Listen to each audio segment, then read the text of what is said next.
नमस्कार मैत्रिणींनो, मी Archana stitching with Archana Vaibhat चॅनलमध्ये तुम्हा सर्वांचं स्वागत आहे।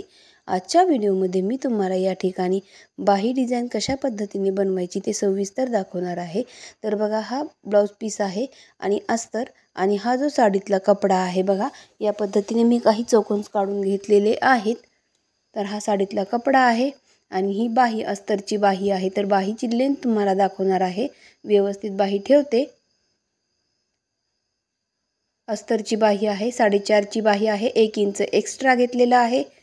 कॅफ हाईट आहे 2.5 इंचाची। बघा, इथे दंड घेर आहे 6.5 प्लस 2 इंच 8.5। 9 इंचाची घडी आहे। तर बघा, हे काही साडीच्या रंगाचे चौकोन्स मी काढून घेतलेले आहेत।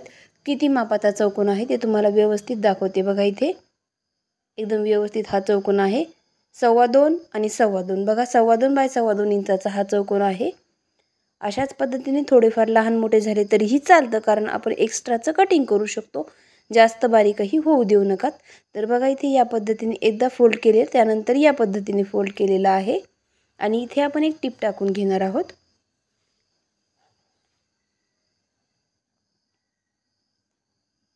बघा, इथे या पद्धतीने फोल्ड करून टिप टाकून घ्यायची आहे। आपल्याला एका स्लीव्जला किती लागतील आणि 2 स्लीव्जला किती लागतील या हिशोबाने आपण चौकोन काढायचे आहेत। 1 इंचाच्या हिशोबाने एक चौकोन लागेल। तर बघा, आपला दंडघेर आहे 6.5 6.5 म्हणजे 13चा। तर एका बाहीला अंदाजे 12 13 किंवा 11 तरी कमीत कमी हवेत। तर बघा, इथे या पद्धतीने आपण चौकोन काढायचे आहेत आणि पूर्ण स्लीव्जसाठी जे चौकोन लागणार आहेत त्याच्या या पद्धतीने आपल्याला कळ्या करून घ्यायच्या आहेत। बघा, इथे फोल्ड, त्यानंतर डबल फोल्ड आणि इथे एक टिप टाकून घ्यायची आहे। अशी एक एक करून टिप टाकून सगळ्या आपल्याला लागणारे जेवढे चौकोन आहेत तेवढे एकदाच काउंटिंग करायचे आणि काढून घ्यायचे। आणि अशी माळ बनवली म्हणजे मग आपल्याकडून पुन्हा कमी जास्त पडणार नाहीत किंवा हरवल्याही जात नाहीत, कारण आपण साडीचं फॅब्रिक जे आहे आपल्याला लागेल तेवढंच काढलेलं असतं। पुन्हा पुन्हा साडी काढण्यापेक्षा अगोदरच लागेल तेवढं काढून घ्यायचं आणि लागतायत तेवढेच चौकोन बनवून घ्यायचे आहेत आपल्याला इथे। तर बघा, इथे या पद्धतीने मी जेवढे लागतायत तेवढे मी इथे बनवून घेतलेली आहेत। बाकीची वेस्ट आहेत तर ते मी बाजूला ठेवणार आहे। जर यदा कदाचित आपल्याला कमी जास्त पडले तर ते वापरता येतील। तर बघा, एक एक जे आपला बनवलेला त्रिकोण आहे तो बाजूला काढून घेणार आहे। याला तुम्ही त्रिकोण म्हणा, समोसा म्हणा, याला काहीही म्हणू शकता। तर बघा, एक एक करून मी इथे बाजूला करून घेतलेली आहेत। आता या त्रिकोणांपासून आपल्याला डिझाइन बनवून घ्यायची आहे। तर यासाठी मी घेतलेलं आहे बाहीचं अस्तर। अगोदर अस्तरला आतल्या साईडने या पद्धतीने दोन्ही अस्तरच्या स्लीव्जला मार्किंग करायचं, म्हणजे पुन्हा ते चुकूनही उलटे किंवा सुलटे होणार नाहीत। तर बघा, इथे शिलाई मार्जिन आपलं 2 इंच असतं म्हणून मी 2 इंच इथे सोडलेलं आहे। त्यानंतर जिथपासून आपण शिलाई मार्जिन स्टार्ट केलेलं आहे तिथपर्यंत एक टिप टाकायची आणि तिथपासून या पद्धतीचे त्रिकोण लावून घ्यायचे आहेत। बघा, त्रिकोणचा जो टोक आहे तो बाहीच्या वरच्या साईडला येणार आहे आणि जो खालचा जो मोठा भाग आहे तो बाहीच्या खालच्या बाजूला येणार आहे, म्हणजे दंडघेराच्या बाजूला येणार आहे।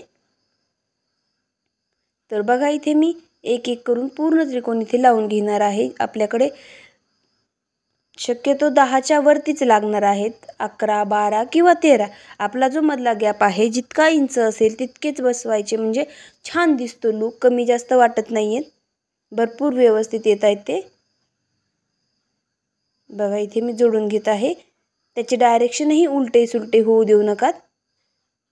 सरळ लाईनमध्ये डायरेक्शन आलं म्हणजे आपला जो आकार आहे बाहीचा किंवा आपल्याला जेवढे त्याचे टोक बाहेर पाहिजे होते तेवढेच येणार आहेत, जास्त कमी होणार नाहीये। तर बघा, इथे मी जोडून घेत आहे। पूर्ण मी इथे जोडून घेतलेले आहेत। त्यानंतर उलटा हा बाहीचा जो कपडा आहे तो उलटा करायचा आणि एक्स्ट्राचं जे फॅब्रिक बाहेर निघालेलं आहे ते आपल्याला कट करून घ्यायचं आहे। या पद्धतीने आपण एक्स्ट्राचं फॅब्रिक बाहेर करून घेऊयात, कट करून घेऊयात। त्यानंतर बाहीवरती उलटी बाही मांडायची आहे, म्हणजे आतल्या साईडला आपण जे समोसे किंवा त्रिकोण लावलेले आहेत तो भाग आतल्या साईडला गेलेला पाहिजे आणि पिसाचा जो ब्लाउज आहे तो ही जे समोसे आहेत त्याच्याकडे सुलटा पाहिजे, मशीनच्या बाजूने उलटा पाहिजे। तर बघा, या पद्धतीने आपण पीस ठेवून घेतलेला आहे। त्यानंतर याला पलटी मारायची आहे। बघा, अस्तरचा भाग आतल्या साईडला घालायचा आणि फक्त जे समोसे किंवा त्रिकोण जे म्हणू आपण त्याला, तर ते बाहेर आलेले पाहिजेत आणि याच्यावरती दाबटीप टाकून घ्यायची आहे आपल्याला. बघा इथे दाबटीप टाकून घ्यायची आहे.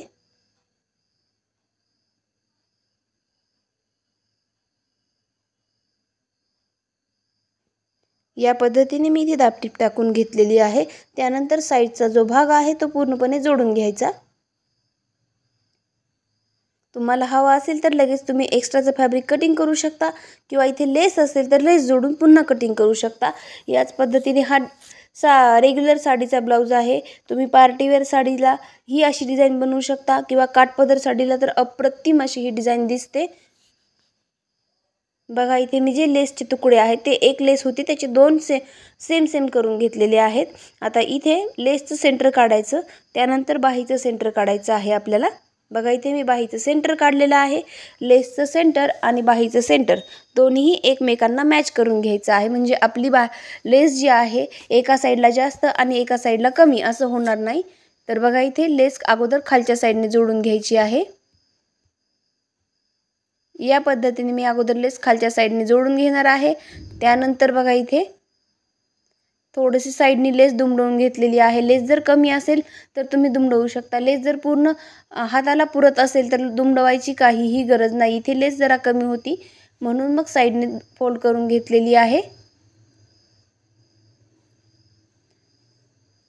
लेस पूर्ण चारही बाजूने जोडून घेतलेली आहे. एक्स्ट्रा दोरे वगैरे कुठं असतील तर ते कट करून घ्यायचे. एक्स्ट्राचं फॅब्रिकही लगेच कट करून घ्यायचं म्हणजे बाहीचा लुक जो तुम्हाला हवा आहे तो मिळणार आहे. कमी वेळेत कमी खर्चात अतिशय सुंदर अशी ही बाही डिझाईन तयार झालेली आहे. तर बघा मैत्रिणींनो, याच पद्धतीने तुम्हाला जर माझी डिझाईन आवडत असेल तर लाईक, शेअर आणि सबस्क्राईब करायला विसरू नका. तर बघा डिझाईन खूप सुंदर अशी तयार झालेली आहे. श्री स्वामी समर्थ.